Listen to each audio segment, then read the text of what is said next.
एक शेर जंगल में सो रहा था। उसका विशाल सिर उसके पंजों पर टिका हुआ था।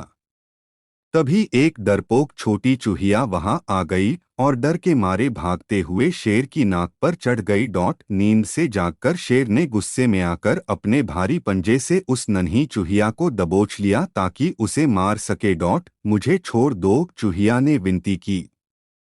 कृपया मुझे जाने दो, एक दिन मैं तुम्हारा उपकार जरूर चुकाऊंगी। शेर को यह सुनकर हंसी आई कि एक छोटी चूहिया उसकी मदद कर सकती है। लेकिन वह उदार था, इसलिए उसने चूहिया को छोड़ दिया। कुछ दिनों बाद जब शेर जंगल में शिकार कर रहा था, वह शिकारी के जाल में फंस गया। खुद को छुड़ाने में असमर्थ वह गुस्से से दहाड़ने लगा। चूहिया ने उसकी आवाज पहचानी और जल्दी से वहां पहुंच गई।